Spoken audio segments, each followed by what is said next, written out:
ஆனந்தமாக அன்பரை பாடுவேன், ஆசையவர் என் ஆத்துமாவிற்கே. ஆனந்தமாக அன்பரை பாடுவேன், ஆசையவர் என் ஆத்துமாவிற்கே.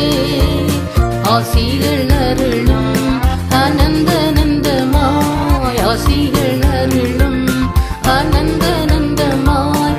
ஆண்டவர் இயேசு போலாரும் இல்லையே, இயேசுவல்லால் இயேசுவல்லால் இன்பம் மிகத்தில் வேறு எங்கும் இல்லை. கிறிஸ்துவுக்குள் அன்பானவர்களே, இந்த உலகத்திலே வாழ்ந்து கொண்டிருக்கின்ற சில மனிதர்களுக்கு சில காரியங்களை ஏற்றுக்கொள்ள முடியவில்லை. அதற்கு காரணம் என்னவென்று சொன்னால், அவர்களுக்கு சில காரியங்கள் பிடிக்காது. ஒரு கூட்டத்து மனிதர்கள் இருக்கிறார்கள். ஒன்று, தீமையை வெறுப்பார்கள். இன்னொரு கூட்டத்து மனிதர்கள் எப்பொழுதும் நன்மையை யோசித்து கொண்டே இருப்பார்கள். நன்மை செய்வதிலே அவர்கள் சோர்ந்து போவதே கிடையாது, இலைப்படுவதும் கிடையாது. சிலர் தீமை செய்வதற்காக வேகமாக மான்களின் கான்களைப் போல சிங்கத்தினுடைய கர்ச்சனையோடு கூட துணிச்சலோடு கூட வாழ்வார்கள். அவர்கள் துன்மார்க்கம் நிறைந்த ஒரு ஆவி. அவர்கள் தீமையினுடைய எண்ணங்கள் கொண்டவர்கள். இது இடையிலிருந்து வருகிறதா என்று பார்ப்போம் என்று சொன்னால், பிறப்பிலிருந்தே அது வருகிறது. இதை நாம் 1 யோவான் 3ஆம் அதிகாரம் 8ஆம் வசனத்திலே, பிசாசினால் பிறந்தவன் பாவம் செய்கிறான். இந்த 1 யோவான் 3ஆம் அதிகாரம் 9ஆம் வசனத்திலே, கர்த்தரால் பிறந்தவர்கள், கடவுளுடைய பிள்ளைகள் எப்பொழுதும் நன்மை செய்கின்றவர்களாக இருப்பார்கள். இயேசு கிறிஸ்து இவர்களை குறித்து என்ன சொல்லுகிறார்? யோவானின் புஸ்தகம் 8ஆம் அதிகாரம் 44ஆம் வசனத்திலே, நீங்கள் உங்களுடைய பிதாக்களுடைய பிசாசின் ஆவிகளோடு கூட நீங்கள் ஜீவிக்க ஆசைப்படுகிறீர்கள், ஜீவித்துக் கொண்டிருக்கிறீர்கள் என்று சொல்லுவார். 1 யோவான் 5ஆம் அதிகாரம் 19ஆம் வசனத்திலே, நாம் கர்த்தருக்குள்ளாக பிறந்திருக்கிறோம், கர்த்தர் நம்மை ஆசீர்வதித்து இந்த உலகத்திலே வாழ செய்திருக்கிறார். ஆனால் எப்படிப்பட்ட உலகத்திலே நாம் வாழ்ந்து கொண்டிருக்கிறோம்? தீமை நிறைந்த ஒரு உலகத்திலே, பிசாசினுடைய ஆதிக்கம் நிறைந்த ஒரு உலகத்திலே கர்த்தரால் நாம் உண்டாக்கப்பட்டிருக்கிறோம் என்று அந்த வசனம் சொல்லுகிறது. ஒரு காரியத்தை நாம் தெளிவாக புரிந்து கொள்ள வேண்டும். சந்தோஷம் மட்டும்தான் எனக்கு வேண்டும், மனமகிழ்ச்சி மட்டும்தான் எனக்கு வேண்டும், சமாதானம் மட்டும்தான் எனக்கு வேண்டும் என்று சொன்னால், அது பரலோகத்திலே மாத்திரம்தான் கிடைக்கும். அது இந்த உலகத்திலே கிடைக்கவே கிடைக்காது. இயேசுவும் அதை சொல்லியிருக்கிறார். நம்மோடு கூட பிறந்தவர்கள் சிலர் பிசாசாகவே இருப்பார்கள். அவர்கள் உன்னுடைய சகோதரர்களாக சகோதரிகளாக இருப்பார்கள். அதற்கு காரணம் என்னவென்று சொன்னால், உங்களுடைய முற்பிதாக்கள் பிசாசுகளை வணங்கி வந்தார்கள். அந்த ஆவிகள் அவர்களோடு கூட இருப்பதினால் அந்த பிசாசினுடைய எண்ணங்கள், கொடுமைகள், தீமைகள், தீண்டாமைகள், வெறித்தனங்கள், ரத்தம் சிந்துதல், ஏமாற்றுதல், இவைகள் எல்லாம் சில மனிதர்களுக்குள்ளாக இருக்கிறது. ஞானஸ்தானம் எடுத்தவர்களுக்குள்ளாக, சபைக்குள்ளாக போய் சபையை நடத்துகின்றவர்களுக்குள்ளாகவும் இருக்கிறது. வாலிபர்களுக்குள்ளாக அது இருக்கிறது. எனவேதான் பெண்களை ஏமாற்றுகிறார்கள். சரீர பிரகாரமாக அந்த சரீரத்தை அவர்கள் அனுபவித்த பின்பு, பெண்களிடத்திலே பணங்களை பிடுங்கின பின்பு, திருமணத்திலே அளவில்லாத வரதட்சணையை பிடுங்கி பெண்களை ஏமாற்றி பெண்களை கடைசி வரை கண்ணீரோடு கூட வாழ வைக்கின்ற கிறிஸ்துவ ஆண் பிள்ளைகள் இருக்கிறார்கள். அதே போலவே பெண்களும் சிலர் தொடர்ந்து ஆண் பிள்ளைகளை ஏமாற்றி ஏமாற்றி ஏமாற்றி வஞ்சிக்கின்ற சில வாலிபர்கள் இருக்கிறார்கள். பணங்களின் மீது வெறி கொண்டவர்கள் எதையும் செய்ய துணிந்து விடுகிறார்கள். அந்த குற்றத்தோடு கூட பாவ செயலோடு கூட மரணத்திற்குள்ளாக செல்லுகிறவர்கள் பரலோக ராஜ்யம் செல்ல முடியுமா? கர்த்தர் அவர்களை பரலோக ராஜ்யத்திற்குள்ளாக பிரவேசிக்க செய்வார்களா? சிலர் ஆதி முதலாய் ஜாதியினுடைய வெறித்தனத்திற்குள்ளாக இன்றைக்கும் ஜீவித்துக் கொண்டிருக்கிறார்கள். இந்த ஜாதி வெறி என்பது இன்னொரு மனிதனை அடிமைப்படுத்துகின்ற ஒரு விதமான ஆவி. இந்த ஜாதி வெறி என்பது இன்னொரு ஆணை இன்னொரு பெண்ணை தன் காலை துடைக்க செய்கின்ற ஒரு விதமான வெறித்தனங்கள். ஒரு காரியத்தை நம்முடைய நடைமுறை வாழ்க்கையிலே புரிந்து கொள்ள வேண்டும். நாம் பஸ்ஸிலே பயணம் பண்ணுகிறோம். இதற்கு முன் அந்த பஸ்ஸிலே யார் உட்கார்ந்து கொண்டிருந்தார்கள்? நாம் அதை தெரியாமலே அங்கே போய் உட்கார்கிறோம். ரயிலிலே பயணம் செய்கிறோம், விமானத்திலே பயணம் செய்கிறோம். இதற்கு முன் அந்த இடத்திலே எந்த ஊரை சார்ந்தவன், எந்த காலனியை சார்ந்தவன் அந்த இடத்திலே படுத்து கொண்டிருந்தான், அந்த இடத்திலே பயணம் செய்து கொண்டிருந்தான். இதை நாம் என்றைக்காவது விசாரித்திருக்கிறோமா? அல்லது அந்த இருக்கையை நாம் நம்முடைய மூக்கினால் சுவாசித்து எந்த ஜாதி பெண் அல்லது ஆண் இதில் உட்கார்ந்தார்கள் என்ற கேள்வியை கேட்க முடியாது. அதற்கு அரசாங்கம் இடம் கொடுக்காது.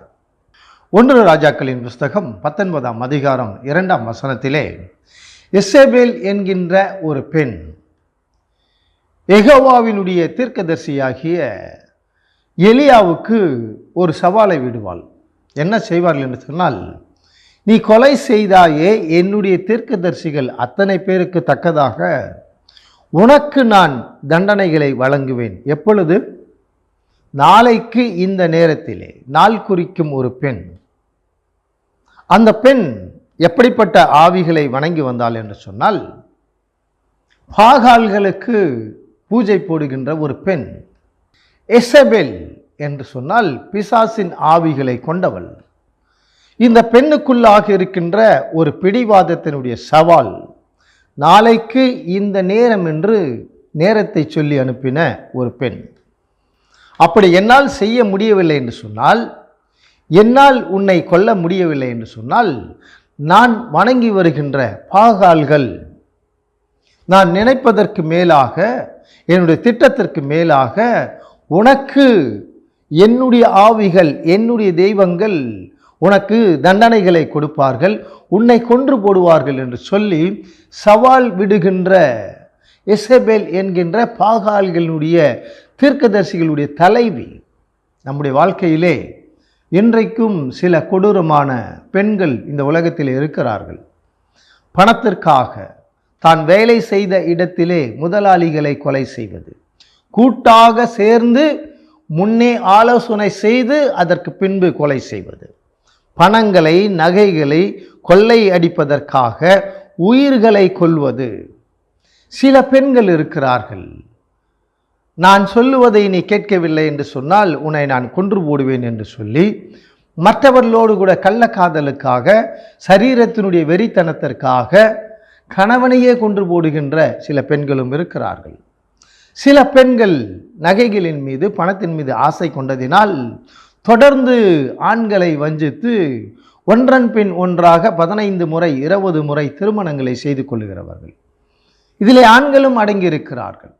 கிறிஸ்துவ வேதத்தை படித்திருந்தும், கிறிஸ்துவனுடைய போதனைகளை கேட்டிருந்தும், கிறிஸ்துவனுடைய சபைக்குள்ளாக முக்கிய பொறுப்பில் இருந்தும் இந்த கிறிஸ்துவர்களுக்குள்ளாக ஆசை அல்லது வெறித்தனங்கள் அல்லது மூர்க்கங்கள் இருப்பதினாலே இந்த கிறிஸ்துவர்களும் குற்றவாளிகளாக சிறைச்சாலையில் இருக்கிறார்கள்.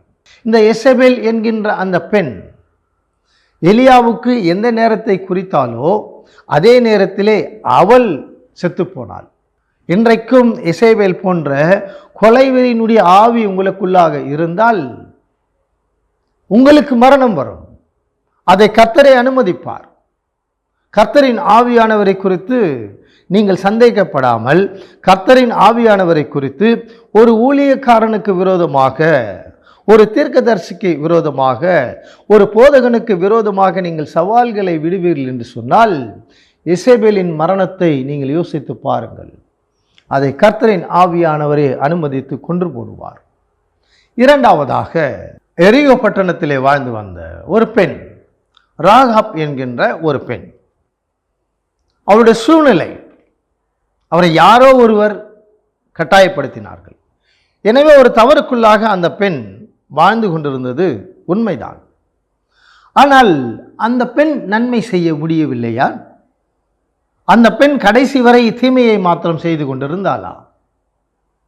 இஸ்ரவேலர்கள் என்று தெரிந்த பின்பு இந்த இஸ்ரவேலர்களை நான் காப்பாற்றியாக வேண்டும், தீமை செய்கின்றவர்களுக்கு நன்மை செய்கின்ற அதிகாரம் கிடையாதா? கர்த்தர் அதை ரசிக்க மாட்டாரா? தீமை செய்கின்றவர்கள் நன்மை செய்யும் பொழுது பரிசுத்த ஆவியானவர் அதை ஏற்றுக்கொள்ள மாட்டாரா? யோசுவாவின் புஸ்தகம் 2ஆம் அதிகாரம் 4ஆம் வசனத்திலே அந்த பெண் அங்கே வந்த இஸ்ரவேலர்களை அவர்கள் காப்பாற்றி விட்டாள், மறைத்து வைத்து விட்டாள். அந்த எரிகோவிலிருந்து வந்த அந்த போலீஸ் அதிகாரிகளுக்கு, எல்லை பாதுகாவல் அதிகாரிகளுக்கு ஒரு ஆலோசனை கொடுக்கிறாள். அவர்கள் வந்தார்கள், ஆனால் எந்த பக்கமாக போனார்கள் எனக்கு தெரியாது. நீங்கள் சீக்கிரமாக போய் அவர்களை தேடுங்கள் என்று சொல்லி அவர்களை உற்சாகப்படுத்தி அனுப்பி அவர்கள் போன பின்பு இந்த இஸ்ரவேலர்களை, இந்த உளவு பார்க்க வந்தவர்களை காப்பாற்றி அனுப்பினாள். தீமை செய்கின்றவர்கள் சர்க்கரையை நமக்கு கொடுத்தால் அந்த சர்க்கரை இனிக்காதா? தீமை செய்கின்றவர்கள் கொடுக்கின்ற பணம் இந்த நாட்டிலே செல்லாதா? தீமை செய்கின்றவர்கள் ஒரு மனிதன் பசியாக இருக்கும் பொழுது அவர்களுக்கு இட்லி கொடுத்தா, தோசை கொடுத்தா, சாப்பாடு கொடுத்தா அந்த பசி ஆறாதா? இந்த ராகாப் இஸ்ரவேலர்கள் யார்? இஸ்ரவேலினுடைய தெய்வம் என்ன என்பதை அறிந்திருந்து அவர்களை காப்பாற்றினாள். அறியாமல் காப்பாற்றவில்லை. தனக்கு ஒரு எதிர்காலம் வேண்டும், அந்த எதிர்காலத்தை நான் யாரோடு கூட சேர்ந்து வாழ வேண்டும் என்பதை அந்த ராகாப் அறிந்திருந்தாள். இந்த எரிகோ பட்டணம் ஒரு சபிக்கப்பட்ட ஒரு பட்டணம். நான் வாழ்ந்து கொண்டிருக்கின்ற ஒரு வாழ்க்கை சபிக்கப்பட்ட ஒரு வாழ்க்கை. ஆனால் எனக்கு ஒரு எதிர்காலம் வேண்டும். எனவே இந்த யெகோவாகிய கர்த்தரின் ஆவியானவருடைய சந்ததிக்குள்ளாக நான் மாத்திரமல்ல, என்னுடைய சந்ததி எல்லாம் வருங்காலத்திலே ஆசீர்வாதமாக இருக்க வேண்டும். எனவே இந்த இஸ்ரவேல் சந்ததிக்குள்ளாக நான் கடந்து போக வேண்டும். இஸ்ரவேலின் தெய்வம் அதை ஏற்றுக்கொள்வாரா? அதை குறித்து அந்த மகள் யோசிக்கவே இல்லை. நான் அவரை ஏற்றுக்கொண்டால் அவர் என்னை ஏற்றுக்கொள்வார். அவர் என்னை ஏற்றுக்கொண்டால் அவருடைய பரலோக ராஜ்யம் எனக்குள்ளாக கடந்து வந்துவிடும். அந்த கர்த்தர் என்னை ஏற்றுக்கொண்டால் அவருடைய ஆசீர்வாதம், அவருடைய சந்தோஷம், அவருடைய சமாதானம் எனக்கு தலைமுறை தலைமுறையாக என்னை பெற்றெடுத்து இன்றைக்கு என்னோடு கூட வாழ்ந்து கொண்டிருக்கின்ற தாய் தகப்பனுக்கு ஒரு புதிய ஜீவனை கொடுப்பார். புதிய வாழ்க்கையை தேடிக்கொண்ட தவறு செய்த ஒரு பெண்ணை குறித்து நாம் இங்கே பார்த்து கொண்டிருக்கிறோம். அது நடந்ததா? நடந்தது. இஸ்ரவேலின் சந்ததியிலே யோசுவா பெயர் சொல்லி அனுப்புவார். நீங்கள் போய் அந்த குடும்பத்தை அழைத்து கொண்டு வாருங்கள். நம்முடைய இஸ்ரவேலின் சந்ததியிலே அந்த பெண்ணை, அந்த குடும்பத்தை நாம் சேர்த்து கொள்ள வேண்டும். அவள் கெட்டவளாக இருந்தாலும் என் மக்களை உயிர் காப்பாற்றினாள். அவள் கெட்டவளாக இருந்தாலும் எனக்கு உதவி செய்திருக்கிறாள். அந்த நன்மைகளை நினைத்து பார்த்த ஒரு யோசுவா. ராகாப்பை கொஞ்சம் யோசித்து பாருங்கள். இவள் தீமையிலே வாழ்ந்து கொண்டிருந்தாலும், தீண்டாமையிலே வாழ்ந்து கொண்டிருந்தாலும் நன்மையை செய்தாள். கர்த்தர் அந்த மகள் செய்த நன்மையை நினைத்து அந்த இஸ்ரவேலர்கள் விசேஷித்தவர்களுடைய கூட்டத்திலே இந்த ராகாப்பை இணைத்து கொண்டார். உங்களுடைய வாழ்க்கையிலே குற்றவாளிகள் என்று நீங்களே சொல்லாமல் இருங்கள். குற்றவாளிகள் என்று மற்றவர்கள் குற்றப்படுத்தாதிருங்கள். இன்றைக்கு நன்மை செய்கின்றவன், இன்றைக்கு நீதிமானாய் இருப்பவன், இன்றைக்கு நல்ல வேலைகளை செய்கின்றவர்கள் நாளைக்கு, அடுத்த வாரத்திலே, அடுத்த மாதத்திலே, அடுத்த ஆண்டிலே நன்மை செய்கின்றவர்கள் சில நேரங்களிலே தீமைகளை செய்து விடுகிறார்கள். கர்த்தர் அந்த தீமையிலிருந்து உங்களை காப்பாற்றாமல் இருப்பது கிடையாது. அதற்காக தான் இயேசு இந்த உலகத்திலே அனுப்பப்பட்டார். மூன்றாவதாக லூக்கா 16ஆம் அதிகாரம் 27ஆம் வசனத்தை நாம் வாசித்து பார்ப்போம் என்று சொன்னால், இந்த பணக்காரன் ஒருவன் மரித்த பின்பு, பாதாளத்திற்கு சென்ற பின்பு, அக்கினியினால் வேதனைக்குள்ளாக வந்த பிறகு அவனோடு கூட பிறந்தவர்களை குறித்து அவன் அக்கறை கொள்ளுகிறான். இப்படியும் சில மனிதர்கள் உண்டு.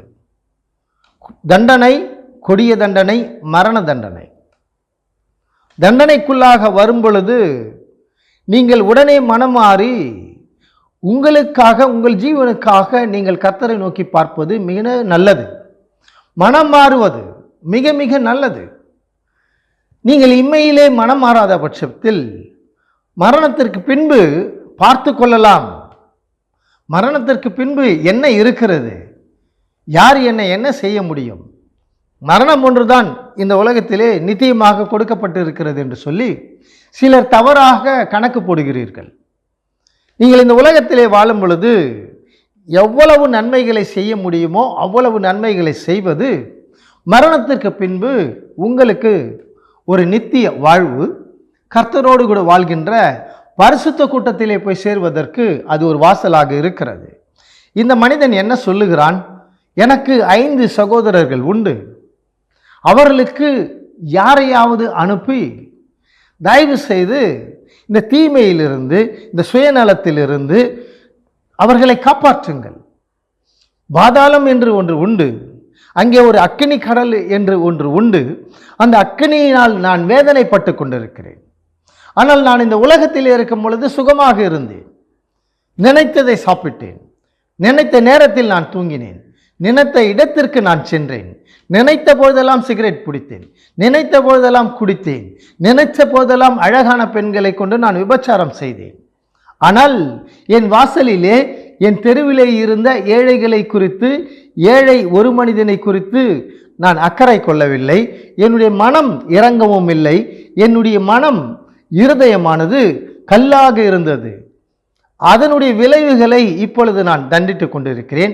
என்னுடைய தலைமுறைகள், என்னுடைய உடன்பிறப்புகள் இந்த தண்டனைக்குள்ளாக வரக்கூடாது என்பதை பாதாளத்திலே சென்ற பின்பு ஆவிக்குரிய ரீதியிலே அவன் பட்ட வேதனைகள் மனம் மாறச் செய்தது. இந்த இடத்திலே கூட நான் படுகின்ற அவஸ்தையை என்னோடு கூட பிறந்தவர்கள் அவஸ்தைப்படக்கூடாது. இந்த மரண தண்டனை என்னுடைய குடும்பத்தாருக்கு வேண்டாம் என்று சொல்லி அவன் மனம் மாறினதனாலே அங்கே ஆபிரகாம் இடத்திலே ஒரு வேண்டுதலை கொண்டு வருகிறார். இதே அதிகாரம் 31ஆம் வசனத்திலே ஆபிரகாம் ஒரு அழகான ஒரு வார்த்தையை சொல்லுவார்.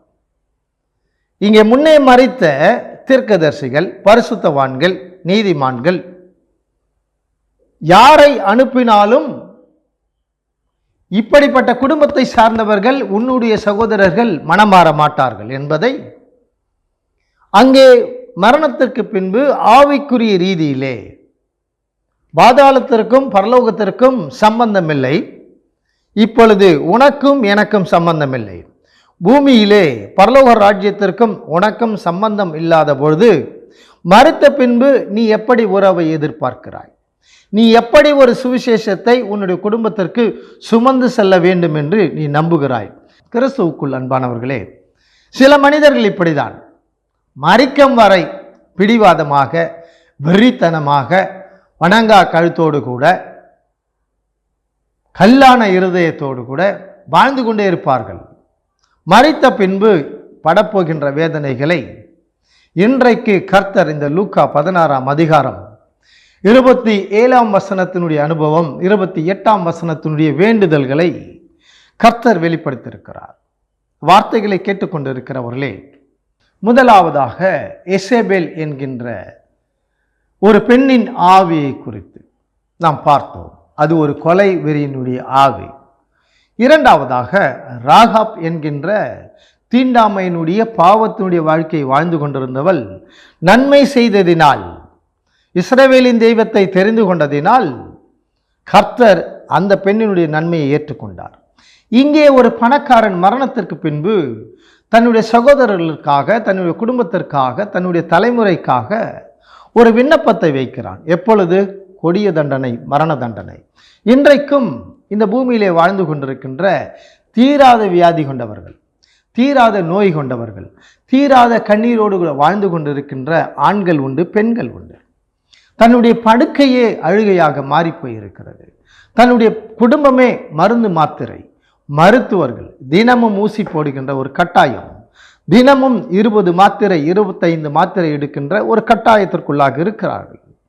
ஆனால் ஏன் கர்த்தர் அவர்களுக்கு நிரந்தரமான ஒரு சுகம், நிரந்தரமான ஒரு சந்தோஷம், நிரந்தரமான பிசாசின் கட்டுகளிலிருந்து விடுதலை கொடுப்பது கிடையாது? நம்முடைய வாழ்க்கையிலே நீங்கள் சில நேரங்களிலே நீங்கள் செய்ய வேண்டிய நன்மைகளை, நீங்கள் செய்ய வேண்டிய ஊழியங்களை, நீங்கள் செய்ய வேண்டிய பிரசங்கங்களை மற்றவர்களிடத்திலே தோளிலே கொண்டு போய் வைத்து விடுகிறீர்கள். நான் இந்த பிரசங்கத்தை செய்வதனால், அநேகர் மனம் மாறுவதனால் பரலோக ராஜ்யத்திலே மிகுந்த ஒரு சந்தோஷம் உண்டு. அந்த சந்தோஷம் உங்களுக்கு, அந்த சந்தோஷம் எனக்கு. ஏழைகளுக்கு உதவி செய்தால், ஏழைகள் சிரித்தால், ஏழைகளுக்குள்ளாக ஒரு சமாதானம் இருந்தால், ஜாதி பிரிவினை இல்லாமல் சமத்துவம் இருந்தால், பரலோக ராஜ்யத்திலே மிகுந்த சந்தோஷம். பரலோக ராஜ்யத்திலே ஆண் என்றும் இல்லை, பெண் என்றும் இல்லை, மேல் ஜாதி என்றும் இல்லை, கீழ் ஜாதி ஒன்றும் இல்லை. பரலோக ராஜ்யத்திலே அடிமைகள் என்றும் இல்லை, சுவாதீனர் என்றும் இல்லை, எல்லோரும் சமம் என்று சொல்லுகிறார் கர்த்தர். அந்த சமத்துவம் பேசுகின்ற அந்த கர்த்தர், சமத்துவம் பேசின அந்த இயேசு கிறிஸ்து, சமத்துவத்தை கட்ட வேண்டும் என்று ஓயாமல் உழைத்து கொண்டிருக்கின்ற அந்த பரிசுத்த ஆவியானவர் சபைக்கு மாத்திரம் அந்த வேலையை கொடுக்கவில்லை, ஊழியக்காரனுக்கு மாத்திரம் அந்த அபிஷேகத்தை கொடுக்கவில்லை. இந்த வார்த்தையை கேட்டுக்கொண்டிருக்கின்ற விசுவாசிகள், இந்த வார்த்தையை கேட்டுக்கொண்டிருக்கின்ற அந்தஸ்திலே உயர்ந்த சில நல்ல கிறிஸ்துவர்கள் இருக்கிறீர்கள், நல்ல தொழிலதிபர்கள் இருக்கிறீர்கள். உடைய வாழ்க்கையிலே என்றைக்காவது ஒரு நாளை கர்த்தருடைய ஊழியத்திற்கென்று, சபையினுடைய ஊழியத்திற்கென்று கிராமங்களுக்கு சென்று நான் சுவிசேஷம் சொல்ல வேண்டும். அப்படி சொல்லி பாருங்களே, உங்கள் உடம்பில் இருக்கிற வியாதிகள் காணாமல் போகும். உங்கள் உடம்பில் இருக்கின்ற தீராத நோய்களிலிருந்து உங்களுக்கு கர்த்தர் விடுதலை கொடுப்பார். அவருடைய சுவிசேஷத்தை ஏழைகளுக்கு போய் தான தர்மங்களை செய்யும் பொழுது கர்த்தர் உங்களுக்காக யுத்தம் பண்ணி உங்களுக்கு விரோதமாக இருக்கின்ற எதிரிகளை அழித்து போடுவார். சமாதானம் இல்லாத குடும்பத்திற்கு சமாதானத்தை கொடுப்பார். சந்தோஷம் இல்லாதவர்களுக்கு சந்தோஷத்தை கொடுப்பார். நீங்கள் உங்கள் மீது கொடுக்கப்பட்ட உங்களுடைய சிலுவையை எங்களை போன்ற ஊழியக்காரனுடைய தோளிலே கொண்டு வந்து வைக்கிறீர்கள். இது முற்றிலும் தவறு. தவறு செய்த ஒரு பெண், அந்த ராகாப், தன்னுடைய சிலுவையை அவள் சுமந்தாள். மரணத்திற்கு பின்பு பாதாளத்திலே மனம் மாறின ஒரு மனிதன் அவனுடைய சிலுவை என்ன என்பதை உணர்ந்தான். நான் அன்றைக்கு அந்த ஏழைக்கு கொடுக்கவில்லை, இன்றைக்கு நான் அக்கினியிலே வெந்து கொண்டிருக்கிறேன், அக்கினியிலே வேதனைப்பட்டு கொண்டிருக்கிறேன். இந்த வேதனை என்னோடு நிறுத்தப்பட வேண்டும். நல்ல ஒரு மனம் மாற்றம். நரகத்திற்கும் பாதாளத்திற்கும் போன பின்பு நீ மனம் மாறினால் கர்த்தர் அதை ஏற்றுக்கொள்ள மாட்டார். கடைசியாக சிலுவையிலே பரிகாசம் பண்ணின ஒரு மனிதன், அவன் எங்கே சென்றிருப்பான்? அந்த ஆவி எங்கே போயிருக்கும்? இந்த பணக்காரன் சென்ற இடத்திலே பாதாளத்திற்கு தான் சென்றிருக்கும். அவனுக்கு இந்த அக்கினியின் வேதனை கொடுக்கப்பட்டிருக்கும். நித்திய அக்கினியின் வேதனை, தீராத அக்கினியின் வேதனை பெரிதாக கொடுக்கப்பட்டிருக்கும். மனமாறின கல்லனுக்கு இயேசு கிறிஸ்து அவனை ஏற்றுக்கொண்டார். அவன் தன்னை குற்றவாளி என்று பாராமல், கொலைகாரன் என்று பாராமல், திருடன் என்று நினைக்காமல், இன்றைக்கு இந்த இடத்திலே மரணத்துக்கு முன்பாக நான் இயேசுவை ஏற்றுக்கொள்கிறேன், நீங்கள் இயேசுவை ஏற்றுக்கொள்ளுங்கள், உங்களை நீங்களே குற்றவாளிகள் என்று நீங்கள் சொல்லாதிருங்கள், உங்களே நீங்களே பாவிகள் என்று நீங்கள் சொல்லாதிருங்கள். அப்படி நினைத்திருந்தால் ராகாப் அந்த நன்மையை செய்திருக்க மாட்டாள். அப்படி நினைத்திருந்தால் சிலுவையிலே மரணத்தின் நேரத்திலே இந்த கல்லன் இயேசுவோடு கூட பேசியிருக்க மாட்டான். அவன் பேசினான், பாவ மன்னிப்பை கேட்கவில்லை. நான் உன்னோடு கூட வாழ வேண்டும், please give me the place, please remember me, I want your life, that is called eternal life, that is what heavenly life. இன்றைக்கு நீ என்னோடு கூட பரதேசியில் இருப்பாய். கிறிஸ்துவுக்குள் அன்பானவர்களே, கிறிஸ்துவில் அல்லாதவர்களே, உங்களை நீங்களே பாவிகள் என்று சொல்லாதிருங்கள். நீங்கள் பாவம் செய்திருந்தால் அதை நீங்கள் உணர்ந்து கர்த்தரும் ராஜாவுமாயிருக்கிற, மனிதனுடைய பாவங்களை மன்னிக்கிற அதிகாரங்களை உடைய இயேசுவினிடத்திலே நீங்கள் சொல்லுங்கள். மனம் மாற்றம் மிக மிக அவசியம். மனம் மாறுதல் இல்லாமல் இயேசு உங்களை நேசிக்க மாட்டார். மனம் மாறுதல் இல்லாமல் உங்களுடைய பாவங்கள் மன்னிக்கப்பட மாட்டாது. நீங்கள் குற்றவாளிகளாக இருந்தாலும், தீமை செய்கிறவர்களாக இருந்தாலும், சிறைச்சாலையிலே இருந்தாலும், குடும்பம் உங்களை ஒதுக்கி இருந்தாலும், கிராமங்கள் நீ தீண்டாமையினுடைய மனிதன், நீ பாவமான மனிதன் என்று சொல்லி கிராமங்கள் உங்களை ஒதுக்கி இருந்தாலும் இயேசு கிறிஸ்து உங்களை நேசிக்கிறவராக இருக்கிறார். அந்த இயேசு கிறிஸ்துவை நோக்கி பாருங்கள், மனம் திரும்புங்கள், பரலோக ராஜ்யம் சமீபத்தில் இருக்கிறது. கர்த்தர் உங்களை ஆசீர்வதிப்பாராக. ஆமென். கிறிஸ்துவுக்குள் அன்பான சகோதர சகோதரிகளே, கிறிஸ்துவில் அல்லாதவர்களே, இயேசு கிறிஸ்துடைய கட்டளையின்படி இயேசு சொன்ன வார்த்தைகளை கேட்டு கீழ்ப்படிந்து தன்னுடைய வாழ்க்கையை நடத்தி கொண்டிருக்கிறவர்களே, உங்கள் யாவருக்கும் அடியேனுடைய அறைகூவலை கொண்டு வருகிறேன். எனக்கு கர்த்தர் கொடுத்த ஒரு ஊழியம் என்பது தொழுநோயாளிகள் மத்தியிலே பணி செய்வது. இந்த தொழுநோயாளிகளுடைய காயங்களை கட்டுவது, தொழுநோயாளிகளுடைய புண்களை துடைத்து அதற்கு மருந்து வைத்து பஞ்சு வைத்து பேண்டேஜ் கொண்டு கட்டி அந்த காயங்கள் ஆறும்படியாக கர்த்தரை நோக்கி ஜெபம் பண்ணுவது. இரண்டாவதாக அந்த தொழுநோயாளிகளுக்கு ஆகாரம் கொடுப்பது, அரிசி போன்ற குடும்பத்திற்கு தேவையான அத்தியாவசிய பொருட்களை கொடுப்பது. இதை நான் எப்படி புரிந்து கொண்டேன் என்று சொன்னால், ஏசாயாவின் புஸ்தகம் 40ஆம் அதிகாரம் 1ஆம் வசனத்திலே ஆற்றுங்கள் தேற்றுங்கள் என் ஜனத்தை என்று சொல்லியிருக்கிறார். இந்த ஆற்றுங்கள் தேற்றுங்கள் என்று சொல்லப்பட்ட மக்கள் தொழுநோய் கொண்டவர்கள், கைகளிலே விரல்கள் இல்லாதவர்கள், கால்களிலே விரல்கள் இல்லாதவர்கள், பாதங்களில் கீழாக புண்களை கொண்டவர்கள், சரீரத்திலே வெடிப்புகளை கொண்டு கெட்ட நீர்களும் சீழ்களும் சரீரத்திலே வடிந்து கொண்டிருக்கும். அவர்கள் அருகிலே யாரும் செல்ல மாட்டார்கள், அவர்களை பார்த்து யாரும் ரசிக்கவும் மாட்டார்கள். ஆனால் இயேசு கிறிஸ்து ஒரு குஷ்டரோகி வரும் பொழுது அவனை அழைத்து அவன் மீது கையை வைத்து, எனக்கு சித்தம் உண்டு சுத்தமாகு என்று அவனை தொட்டார். ஒரு காலகட்டத்திலே தீண்டாமை இருந்தது, இந்த தொழுநோய் பரவும் என்கின்ற அச்சமும் இருந்தது. ஆனால் 1ஆம் நூற்றாண்டு திருச்சபையிலேயும் அது இருந்தது, 21ஆம் நூற்றாண்டு திருச்சபையிலேயும் அது இருக்கிறது. எனவேதான் சபைகளின் வாசல்களிலே, மசூதிகளின் வாசல்களிலே, இந்து ஆலயங்களின் வாசல்களிலே இந்த சரீரத்தினால் பாதிக்கப்பட்டவர்கள் கையேந்தி போகிறவர்களையும் வருகிறவர்களையும் பக்திமான்களையும் நீதிமான்களையும் கொடுத்து உதவும்படியாக கேட்டுக்கொண்டிருக்கிறார்கள். இந்த தொலைக்காட்சியின் மூலமாக அடியேனும் உங்களிடத்திலே ஒரு உதவியை கேட்கிறேன். உங்களால் முடிந்தால் நீங்கள் அவர்கள் வாழ்கின்ற இடத்திற்கு சென்று உதவிகளை செய்யுங்கள். கர்த்தர் உங்களை மென்மேலும் ஆசீர்வதிப்பாராக. இவர்களுக்கு தேவையான கஞ்சும் பஞ்சும், அவருடைய சரீரம் குளிர்ச்சியாக இருக்க வேண்டும் என்பதற்காக அந்த பழைய சோறு, பஞ்சு என்பது அந்த புண்களிலே வடிகின்ற கெட்ட நீர்களை துடைத்து, கெட்ட இரத்தங்களை துடைத்து, கெட்ட சீழ்களை துடைத்து அந்த காயங்கள் மேலும் பரவாமல் இருப்பதற்கு உதவி செய்யும்படி உங்களை அன்போடு கூட கேட்கிறேன். பணமாக நான் கேட்கலாம், ஆனால் முதலாவதாக நீங்கள் இந்த மருந்து மாத்திரைகளை, இந்த அரிசி போன்ற பொருட்களை வாங்கி என்னுடைய விலாசத்திற்கு நீங்கள் அனுப்புங்கள். அந்த பொருட்களை நான் மாதந்தோறும் சுமந்து கொண்டு போய் மலை அடிவாரத்தில் இருக்கின்ற அவர்களுக்கு நான் கொடுத்து வருகிறேன். இம்மட்டும் செய்து வருகின்ற உதவிகளுக்கு, ஜபங்களுக்கு கர்த்தர் உங்களை மென்மேலும் ஆசீர்வதிக்கட்டும். இப்படி பொருட்களை வாங்கி அனுப்ப முடியாதவர்கள் தயவு செய்து நீங்கள் பணங்களை எங்கள் அக்கௌண்ட்டில் நீங்கள் போடுங்க, பேங்க் அக்கௌண்ட்டில் போடுங்க. கூகுள் பே, ஃபோன்பே போன்ற வசதிகளும் இருக்கிறது. வயது சென்றவர்கள் நீங்கள் அப்படி பணத்தை அனுப்பலாம். இதுவும் முடியாது என்று சொன்னால் நீங்கள் மணி ஆர்டர் பண்ணுங்கள். தொடர்ந்து இப்படி உதவி செய்கின்ற பெயர்களை வைத்து நாங்கள் ஜெபித்து கொண்டிருக்கிறோம். உங்களுடைய ஜபக்குழு உங்கள் ஒவ்வொருவருக்காக ஜெபித்து கொண்டிருக்கிறது.